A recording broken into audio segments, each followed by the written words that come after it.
Bienvenidos. En esta clase vamos a tratar los aspectos centrales sobre el metabolismo energético del músculo esquelético cardíaco. Este tejido en particular presenta una gran demanda metabólica vinculada al importante trabajo mecánico que realiza a diario. Cada día, considerando una frecuencia cardíaca normal entre 60 y 100 latidos por minuto, se contrae entre 86.400 y 144.000 veces.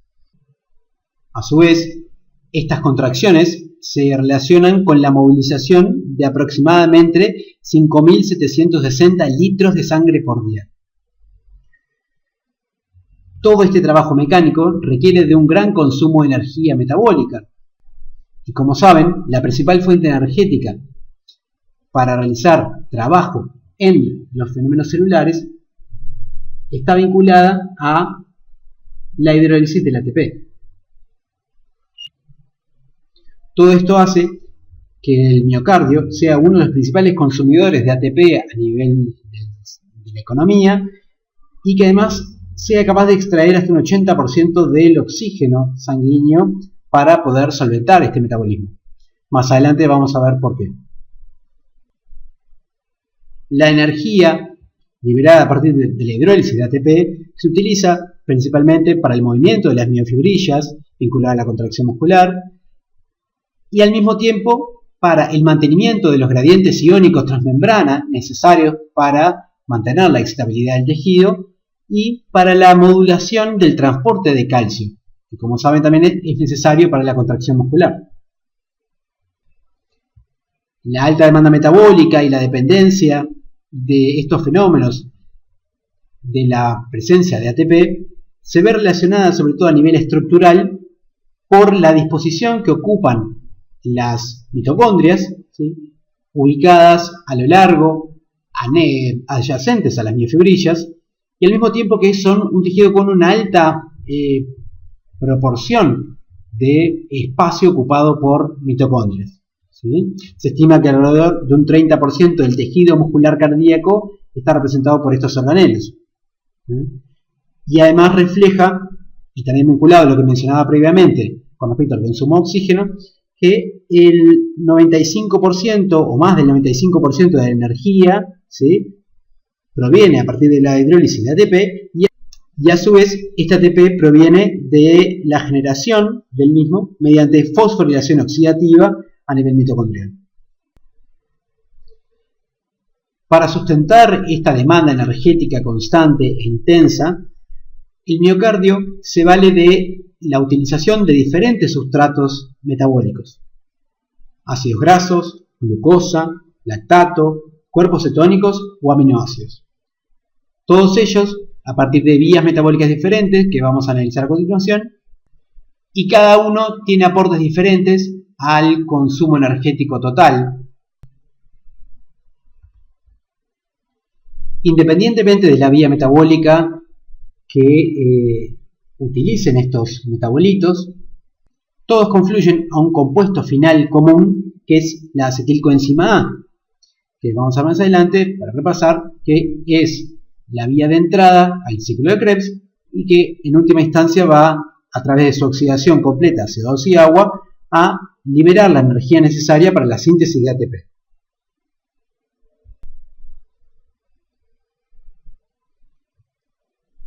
En esta figura pueden ver representado las principales vías de generación de energía del miocardio.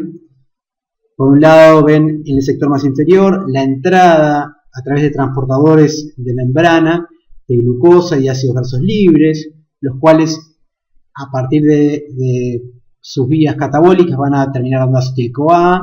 El acetil-CoA va a entrar al ciclo de Krebs para liberar CO2 por un lado y obtener intermediarios de transporte de electrónicos reducidos como el NADH o el FADH2, que van en última instancia a transportar electrones hasta la cadena de transporte mitocondrial, y ella a través de la liberación de energía libre producto del pasaje de los electrones de un complejo a otro hasta en última instancia transferirlos al oxígeno para dar agua, se genera un potencial electroquímico transmembrana que luego es disipado a nivel de la ATP sintasa, liberando la energía necesaria para fosforilar ADP a partir de ADP y de fosfato inorgánico para generar una nueva molécula de ATP. Vamos a ver además que en el músculo también existe un sistema adicional de generación de energía, que es el sistema de creatina-fosfato, que intercambia fosfatos de alta energía con el ATP. Vamos a ver más adelante cómo se relaciona esto con la contracción muscular.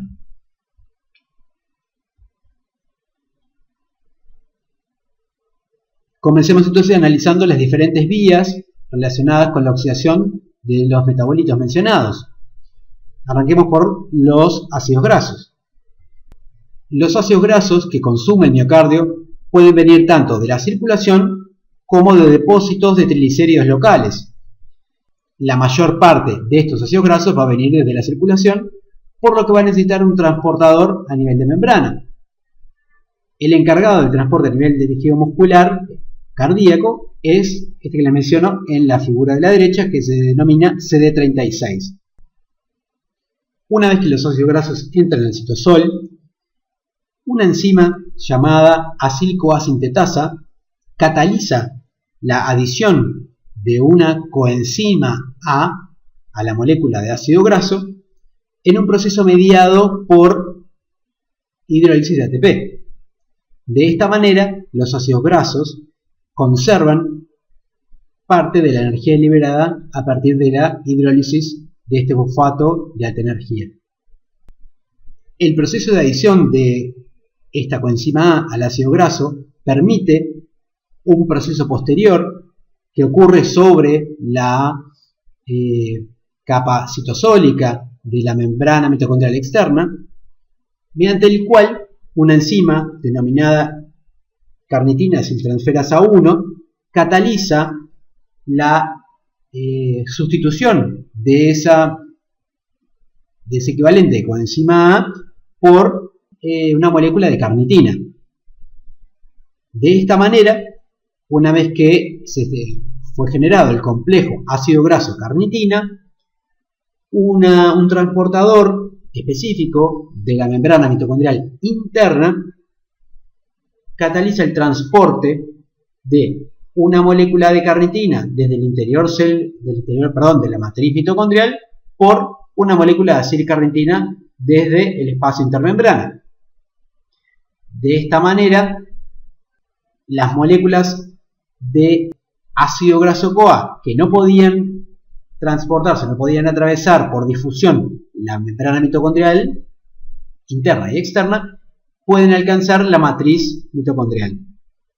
Una vez dentro, otra enzima denominada carnitina aciltransferasa 2 se encarga de hidrolizar el grupo carnitina desde la acilcarnitina, sustituyéndolo por una nueva molécula de coenzima A, y de esta manera regenerar el ácido graso coenzima A dentro de la matriz mitocondrial. Como veremos más adelante, este complejo proceso resulta muy importante para la célula, dado que el fenómeno de transporte de los ácidos grasos desde el exterior mitocondrial a la matriz va a permitir su regulación, ya que una vez que los ácidos grasos se encuentran dentro de la matriz mitocondrial, son oxidados a través del proceso de beta-oxidación. Por lo tanto, este paso es el paso delimitante de la vía catabólica de ácidos grasos. Como les mencionaba recién, una vez dentro de la matriz, los ácidos grasos sufren el clivaje de unidades de 2 carbonos a través del proceso denominado beta-oxidación, generando equivalentes de acetilcoenzima A, la cual, como mencionamos, va a entrar al ciclo de Krebs para generar intermediarios reducidos que luego van a pasar a la cadena de transporte mitocondrial para liberar la energía necesaria para la síntesis de ATP. Hablemos ahora un poco sobre los fenómenos de oxidación de glucosa y de lactato, que van a ver que están bastante relacionados. La entrada de glucosa al cardiomiocito De la misma manera que ocurre con otras moléculas polares, no ocurre por difusión simple, ya que no son permeables a las membranas lipídicas. Por lo tanto, van a requerir de transportadores proteicos que permitan su pasaje de manera fácil. A su vez, el transporte depende de una difusión facilitada, ya que no solo van a depender de un transportador específico, sino que además dependen del gradiente de concentración que haya a un lado y al otro de la membrana. En el caso del transporte de glucosa en el miocardio, el principal regulador de la entrada de la misma al citosol va a ser un particular transportador de glucosa denominado GLUT4.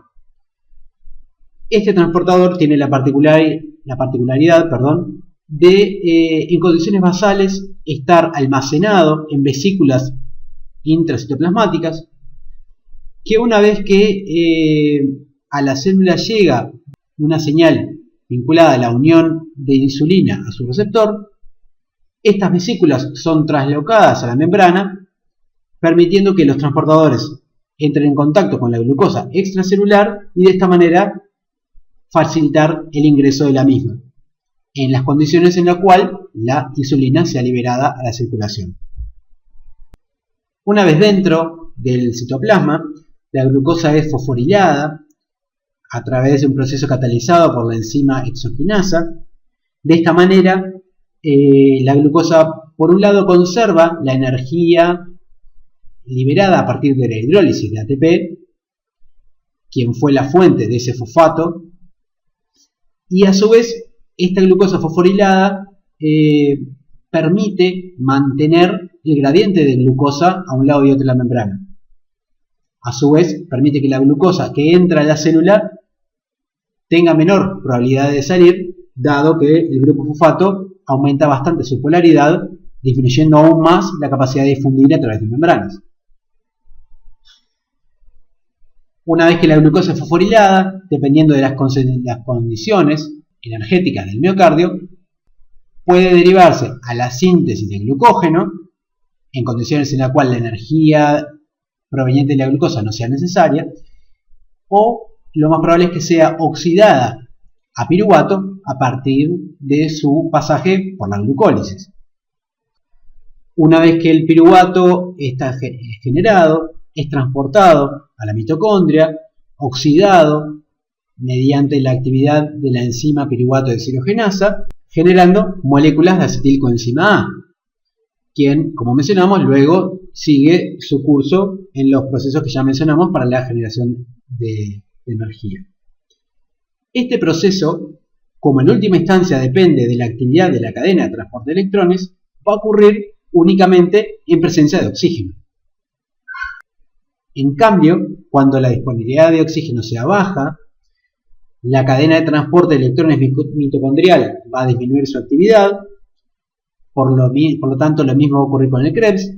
El NADH se va a acumular y el flujo a través de la glucólisis va a enlentecerse debido a la escasez de NAD+, o sea, del cofactor oxidado. Este proceso se resuelve a partir de la actividad de una enzima adicional que se llama lactato deshidrogenasa, quien se encarga de tomar piruvato y tomar a NADH como sustratos, transferir los electrones del NADH al piruvato generando lactato, reciclando el NAD generando un nuevo equivalente de NAD+ que puede volver a la glucólisis para sostener el flujo de metabolitos a través de la vía. La fermentación láctica, o sea la reducción del piruvato al lactato, va a ser muy útil en condiciones de contracciones intensas en las cuales el aporte de oxígeno no sea el suficiente para sostener la demanda metabólica del momento.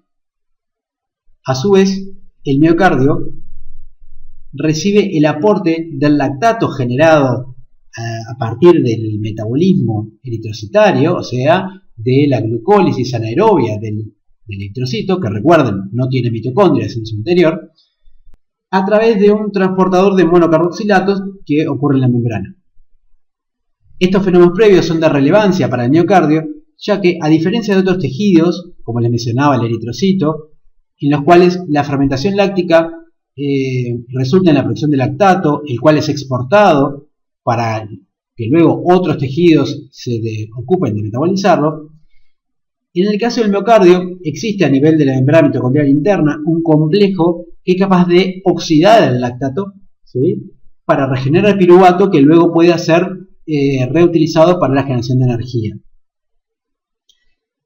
De esta manera, el miocardio, a diferencia de otros tejidos, es capaz de consumir el lactato que genera y además de que consume el lactato que generan otros tejidos. Hablemos un poco ahora del aporte de los cuerpos cetónicos y de los aminoácidos como fuente de energía. Como sabrán, los cuerpos cetónicos son metabolitos que se generan a partir de la oxidación de ácidos grasos. Son un subproducto de este proceso en el cual los equivalentes de acetil-CoA se transforman en acetoacetato, pero principalmente en beta-hidroxibutirato,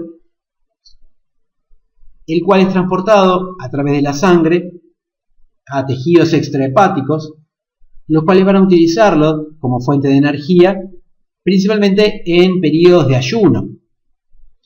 En el caso del tejido muscular, acá ven cómo la incorporación de beta-hidroxibutirato o acetoacetato termina dando acetil-CoA a través de un proceso en el que se involucran varias enzimas, para luego el acetil-CoA entrar al ciclo Krebs y, como habíamos mencionado, generar la energía necesaria para la síntesis de ATP.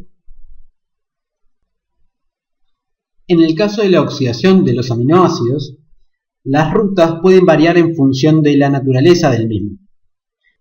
La oxidación de este grupo de compuestos, por un lado, requiere el metabolismo del grupo amino para separarlo del esqueleto carbonado, y este en realidad puede tener diferentes destinos.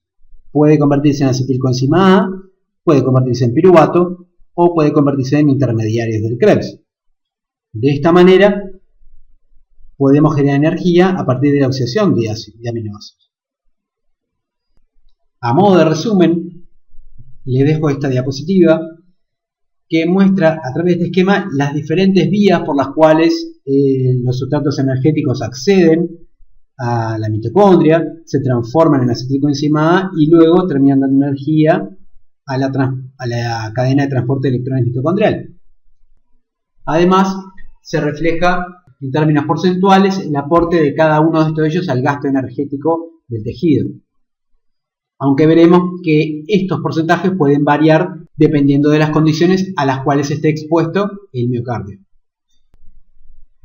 Para profundizar sobre este aspecto, les muestro cómo a la izquierda en esta tabla se refleja el rendimiento en moléculas de ATP por cada molécula de glucosa, lactato, piruvato y palmitato, y si comparan estos datos pueden ver cómo cada molécula de glucosa es capaz de producir aproximadamente 32 moléculas de ATP. En cambio, una molécula de palmitato termina produciendo alrededor de 105 moléculas de ATP. A su vez, ven a la derecha las diferencias que puede haber en el consumo de los diferentes sustratos en función de si el individuo se encuentra en un estado postprandial o se encuentra en un estado de ayuno.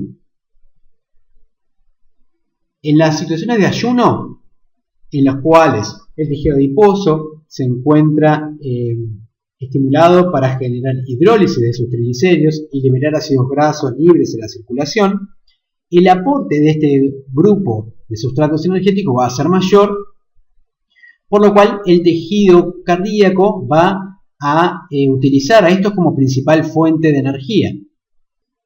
En cambio, en el periodo postprandial, y sobre todo cuando las comidas sean ricas en carbohidratos,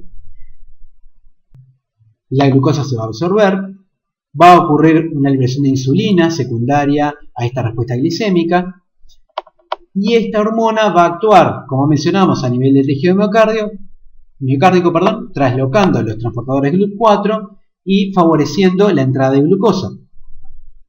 Una vez que aumenta el flujo de glucosa hacia el citosol, el tejido miocárdico utiliza a este sustrato como fuente de energía por sobre el resto.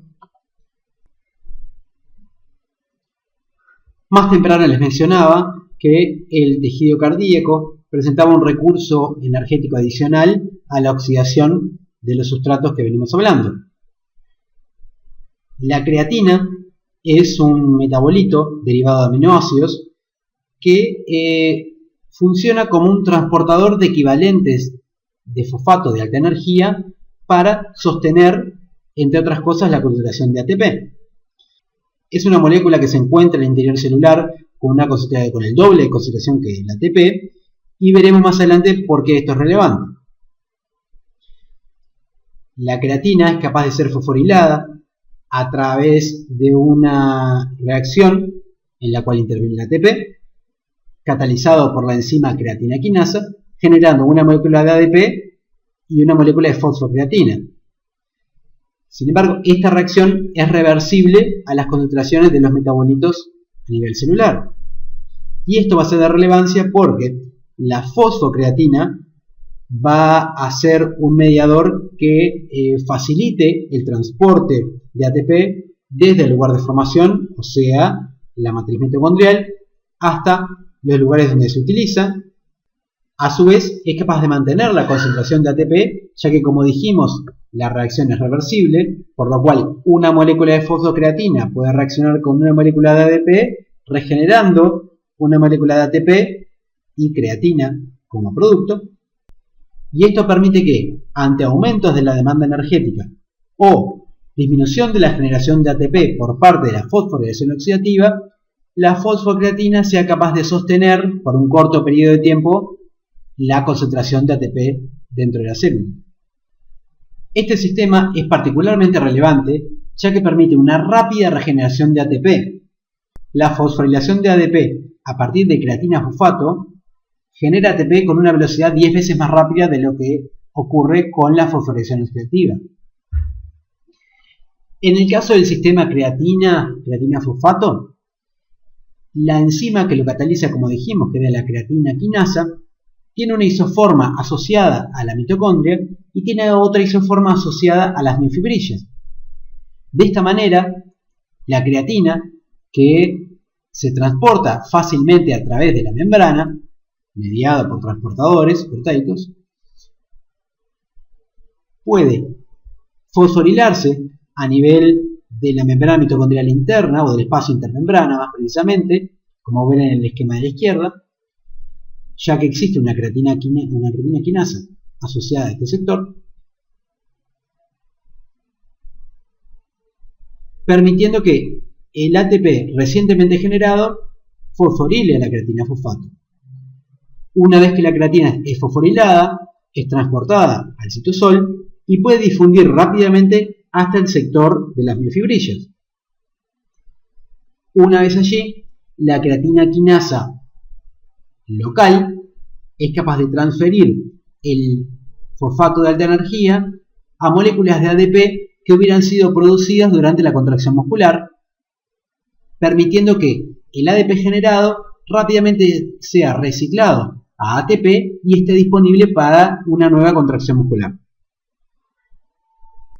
De esta manera ocurre un transporte de los fosfatos de alta energía de forma mucho más rápida de lo que ocurriría si el ATP tuviera que ir directamente desde la matriz mitocondrial hasta las miofibrillas.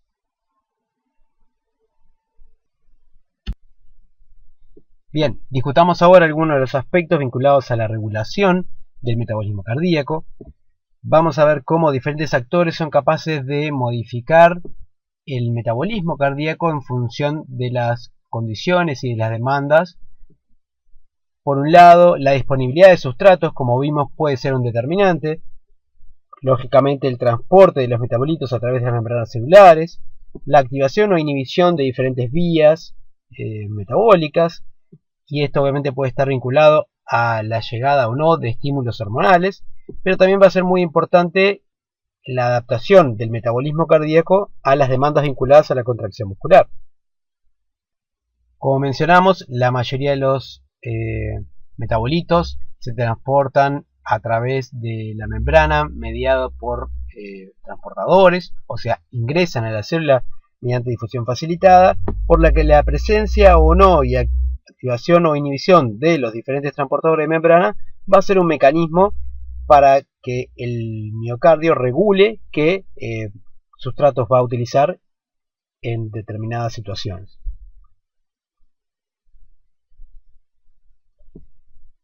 Como les mencionaba, el transporte de membrana va a ser uno de los determinantes.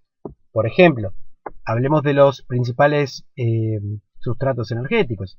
En el caso de los carbohidratos, mencionamos a la glucosa como el principal carbohidrato y su transporte al interior de la fibra muscular va a depender de la presencia de transportadores de membrana y sobre todo de los transportadores GLUT4, que como mencionamos van a estar regulados por la presencia o no de insulina.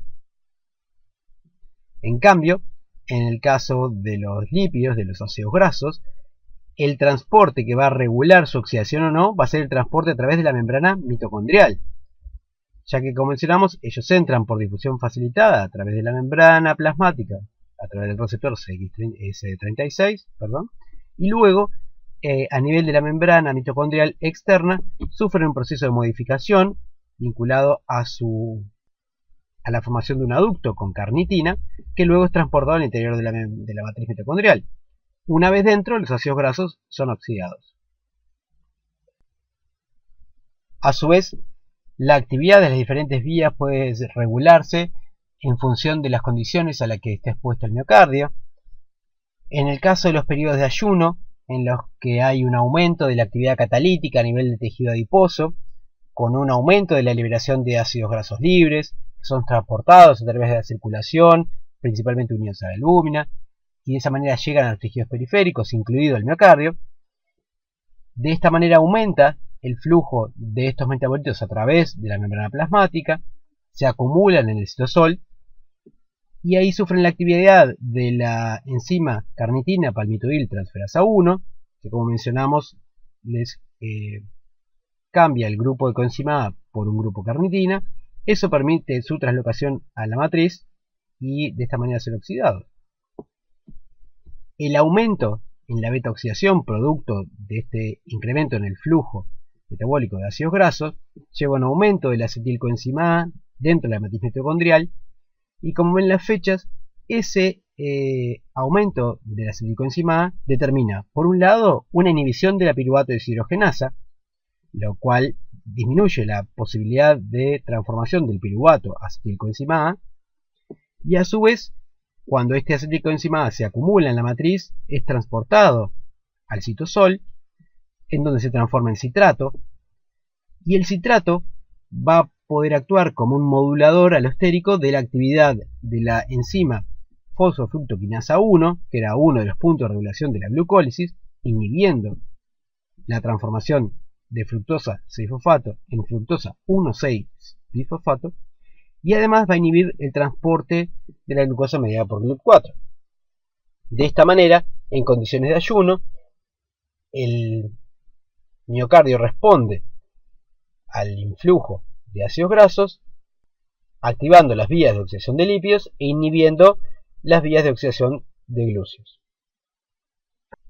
Por otro lado, y para introducirnos en algunos de los mecanismos de regulación hormonal, en condiciones postprandiales, en las cuales en la mayoría de los casos hay un aumento de la glucosa plasmática proveniente de los alimentos, el miocardio modifica su metabolismo para priorizar el consumo de glúceos. ¿Cómo ocurre esto? Una vez que la glucosa entra al plasma, la insulina es liberada a nivel del páncreas, y la insulina se transporta por la circulación y se encuentra con su receptor a nivel del miocardio, a nivel de la fibra muscular. Las cascadas de señalización intracelulares determinan, por un lado, la translocación de los receptores GLUT4 desde las vesículas intracitoplasmáticas a la membrana plasmática, lo que aumenta la entrada de glucosa. A su vez, esa cascada de señalización, esos segundos mensajeros, terminan activando, por un lado, a la enzima fosfofructoquinasa 1, facilitando el flujo de metabolitos a través de la glucólisis, por lo que aumenta la concentración de piruvato. Este piruvato luego es transformado a acetilcoenzima A dentro de la matriz mitocondrial, y aquí ocurre algo diferente que en el diapositivo anterior. Ese acetilcoenzima A es transportado al exterior mitocondrial, o sea al citosol, pero en lugar de inhibir la enzima de la glucólisis, aquí lo que se hace es convertirse rápidamente en malonilcoenzima A, que es un gran modulador allostérico negativo de la actividad de la enzima carnitina palmitoyltransferasa 1. De esta manera, el aumento de la acetilcoenzima A proveniente de la oxidación de los glúcidos determina una inhibición del transporte de los ácidos grasos al interior mitocondrial. Y como dijimos, este era el paso limitante en el catabolismo de lípidos. Por lo tanto, en estas situaciones se promueve la oxidación de glucosa, mientras que se inhibe la oxidación de ácidos grasos. Más temprano dijimos que además el metabolismo miocárdico debería estar acoplado, debería estar adaptado a las demandas metabólicas secundarias a la contracción muscular. Y bueno, y existen diferentes mecanismos para que esto ocurra. Uno de los mediadores vinculados en asociar la adaptación metabólica a la contracción muscular es el calcio. Os mencionamos que el calcio era un agente importante, ¿no?, central en la contracción muscular, pero además es capaz de modular la actividad de diferentes enzimas y de esta manera activar diferentes vías metabólicas. Por un lado, promueve la hidrólisis de glucógeno. El glucógeno, aunque en pequeñas cantidades, es almacenado en el miocardio para proveer a este tejido de una reserva de glucosa. Entonces, el aumento de las concentraciones de calcio estimula la hidrólisis de este depósito. A su vez, estimula la oxidación de piruvato a acetilcoenzima A, estimula o activa las enzimas del ciclo de Krebs, promueve el transporte de electrones a través de la cadena respiratoria y en última instancia activa a la ATP sintasa. De esta manera promueve la síntesis de ATP, principalmente a través de la oxidación de glúcidos. A su vez, la adrenalina es otra hormona que también es liberada en condiciones en las que se requiere un aumento de la contractilidad cardíaca o de la frecuencia cardíaca para aumentar el gasto cardíaco. Entonces, esta, una vez que es liberada a nivel de la médula suprarrenal, a través de la circulación, llega a la fibra muscular, en la que puede interaccionar con dos receptores, alfa-adrenérgicos o beta-adrenérgicos. En el caso de la interacción con los beta-adrenérgicos, lo que hace es facilitar la actividad de una enzima denominada adenilciclasa que cataliza la conversión de ATP en AMP cíclico. Este AMP cíclico va a activar a una quinasa dependiente de AMP que va a favorecer la actividad de vías glucolíticas. A su vez, también es importante considerar que la adrenalina va a estimular a nivel del tejido adiposo el catabolismo de lípidos. Y de esta manera también va a promover la liberación de ácidos grasos del tejido adiposo, su transporte a través de la circulación hasta el miocardio y su oxidación para generar energía. Además, hoy mencionamos que la adrenalina podría reaccionar también o interaccionar con otro tipo de receptores, con los alfa-adrenérgicos.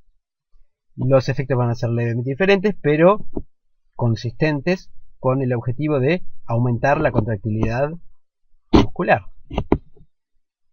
El estímulo, la unión del ligando al receptor alfa-adrenérgico, lo que va a hacer es estimular la actividad de una enzima denominada fosfolipasa C, que cataliza la producción de inositol trifosfato, que es un mediador intracelular muy importante que promueve la liberación de los depósitos de calcio a nivel del retículo sarcoplásmico. De esta manera, la unión de la adrenalina a receptores alfa-adrenérgicos, lo que hace es aumentar las concentraciones intracitoplasmáticas de calcio y de esta manera generar los estímulos o las modificaciones que mencionábamos en la diapositiva anterior. Les dejo estos resultados como ejemplo. Estos son datos tomados de un trabajo que les dejo bajo la referencia en un corazón aislado que es sometido a un estímulo con adrenalina o epinefrina, y a la derecha sobre todo ven en los niveles de oxidación y de los diferentes sustratos una vez que la adrenalina es agregada al sistema. Y entonces por un lado ven en rojo como el glucógeno tiene un aumento de su oxidación ante la exposición a adrenalina, luego desciende rápidamente porque, como mencionamos, los depósitos son escasos, pero ven cómo existe un gran incremento en la oxidación de glucosa durante todo el tiempo del ensayo, que es acompañado en paralelo con un aumento en la oxidación de lactato. Si recuerdan, más temprano mencionamos que el miocardio no solo es capaz de producir lactato ante contracciones intensas o situaciones de hipoxia relativa, sino que además es capaz de consumir ese propio lactato para generar energía. Y a su vez es capaz de degradar oxidativamente al lactato proveniente de otros tejidos. De esta manera ven cómo ante estímulos adrenérgicos el miocardio responde consumiendo carbohidratos y lactato principalmente. Sin embargo, ven que además, aunque tiene un leve incremento, el consumo de ácidos grasos, en este caso está mencionado el ácido oleico u oleato, presenta un leve incremento de su oxidación ante el estímulo con adrenalina.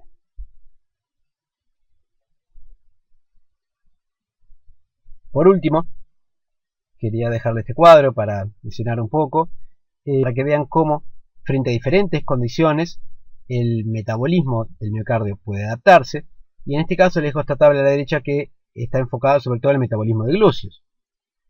Ven como, por ejemplo, condiciones en las que incrementa el trabajo cardíaco, ¿no? Ya sea por aumento de la frecuencia, aumento del gasto, el efecto de agentes inotrópicos, aumenta la entrada de glucosa, que es la primera columna, disminuyen las reservas de glucógeno, que es la segunda columna, y aumenta la actividad de las enzimas vinculadas a la oxidación de esos glúceos, ¿no? De la actividad de la fosfofructoquinasa 1, enzima reguladora de la glucólisis, y de la piruvato deshidrogenasa.